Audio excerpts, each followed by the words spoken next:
Oh, today is Wednesday, so it's time for some straight from the horse's mouth. That little beat you heard, you'll hear that throughout the show. That is my original song, Cut It Up. So that is a hot track, but I'll let you guys hear a little bit more of that a little later. So this is Ursula, and it's straight from the horse's mouth, and my co-host, DJ K City. Hello. How y'all doing, man? Hello, what's up? What's up? I'm trying to not. People are like really instant chatting me on Facebook right now. Mick, I'm busy, okay? Anyway, guys, okay, I'm laughing right now, but the topic today is really, really serious. I don't know if you guys heard in the news a few days ago in Van Nuys, the gang shooting was actually right next door to me. I saw a lot of it unfold, so my kids are still shaken up behind that, and so am I, because we never experienced anything like that. We heard shots, and we were like, wow, it's not the 4th of July, so of course we're nosy, so we kind of peeked out the window, and then we heard some screams and saw people running, and it was like, oh my God. So they ran in front of where our building is, and it was a pregnant lady. She was bleeding, and then there was another lady carrying a baby, and she was screaming, my baby, my baby. So if you haven't heard about the story, the 4-month-old baby was killed, and a pregnant lady was shot, and another guy was shot. So this topic today is going to be about gang violence, and they were saying, call 911, and I had my cell phone, and I was calling 911, and I kept getting the recording, which was driving me crazy, and it says, call 311. So I called 311, and it says, call 911. So I was very, very frustrated. That's tragic. Prayers and everything go out to the family, the friends and family of that family. Sad loss, man. It's just terrible out here. The baby was shot in the head. I didn't hear the baby crying at all, so I really believe that it was that the baby died pretty instantly. It was a shotgun and they got away on foot, so they fled the scene and got away.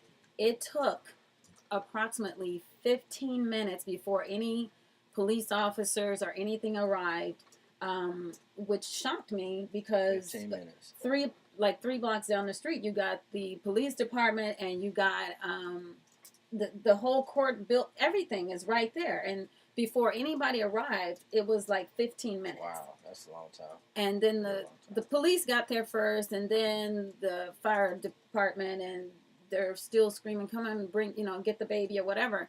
And I know in the report, in the news, one of the newspaper, it said that the baby was airlifted to the hospital. That was not true. Wow. The baby was not airlifted to the hospital. And when I did some research. A friend of mine, Yvette. Hi, Yvette. She's sleeping right now. She is a 911 operator in Oakland, California. Yvette Palmer. And so she's sleeping right now. Would have had her call in to give us some insight on that. And I just took some notes that she gave me as far as where I went wrong and how to call 911 successfully. I didn't know it was a right or wrong way to call 911. I thought you just punched the numbers and right. You've seen lights and sirens. Okay, so this is one thing you guys need to know. Sorry, my lips is all tied up right now. When you call a 911 from your cell phone, it does not go straight to them. It goes through the highway patrol and then gets rerouted to them. So if you want to reach someone immediately, she said you have to call from your landline. And who has landlines anymore? House phone, that means. Right. Yeah. I can't remember last time I had a house phone. So she said what you need to do is to program the your local sheriff department on your cell phone. And that way you can call them directly. She also said something very interesting that I didn't know. She said that you can actually take a tour. You can call your local police department or whatever, and you can go and sit in and listen in on some of the 911 calls and just watch the whole process, so you can see what it's like to be a 911 operator. Nice. So I'm gonna cover the 911 thing, and then we'll go into the gang violence and things like that. And she said that I guess they have a new, I hope I'm quoting everything right.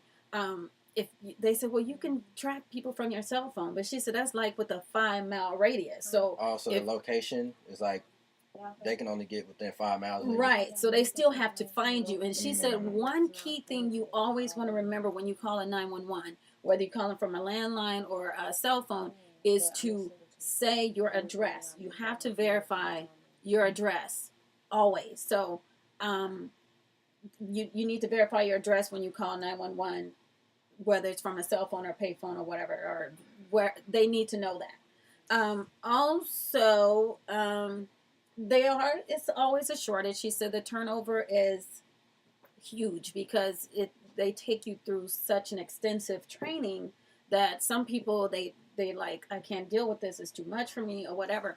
But she said it's a tough job, but it's very rewarding because without them, they have helped to save lives and everything like that. So we really rely on them when we call 911. I'm taking most of the talking right now. My co-host is I'm just listening because I didn't get the story. Right. I heard about it. You hear about He's so hearing much it stuff. live just like you are right now. This is crazy. She said also that my daughter said I use the word also a lot, so I'm going to try to be conscious of that. Also, furthermore.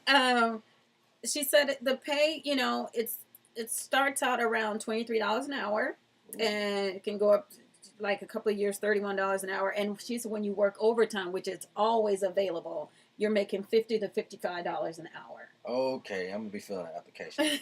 I'm with it. Overtime is always available, she said. And she said, one thing that people get frustrated with them, but they have to think safety right off the bat. So when you call 911 and they're asking you all these questions, they have already sent help out. So don't think that once they're done typing up all your information, then they dispatch. No, they're dispatching as soon as you call. But they are also, they type, she says, like 95 words a minute. So they're putting in a lot 95? of 95. That's like a robot. I know. I was How like, many fingers you need for that? 95 words a minute, and this is going straight to the officers and things like that. So they're taking the information and dispatching it out as they type. And she's what else? On a night like average people and that's working on the day shift, it's 8 to 9 people, which I would think it would be a room of 50 people. Yeah. Swing shift 7 to 8, and on midnight, the graveyard shift, 6 people. And they're not only just taking calls; they also have to when a cop or police officer pulls somebody over, they call them to run their tags and stuff. So they're not just taking calls from citizens. So, like, how many 911 stations are there? And I was asking her that. They have certain... She was trying to explain it to me, and then I started scratching my head. Was like, look, so if you want more information, go to your local police department. You can do a tour. You can actually sit in there and see what it's like to... what they go through on a day-to-day basis, okay? So you can take tours and all that. And she mentioned that, back in March, 4 of their officers was killed in Oakland.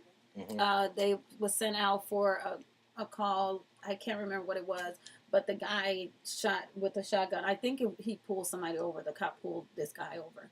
But 4 of their officers were killed.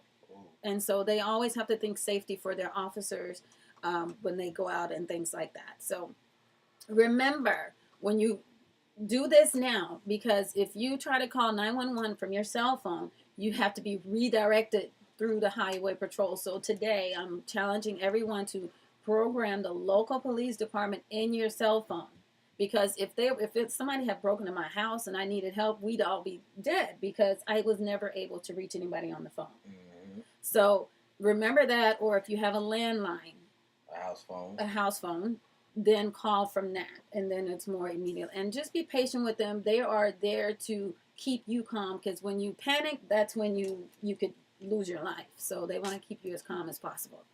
So respect the 911 officers. They're there for us, to save our lives. All right. Woo. I'm tired of talking now. So, get some callers, right? Yes, I see a caller here. So we're gonna take a caller real quick, and we will see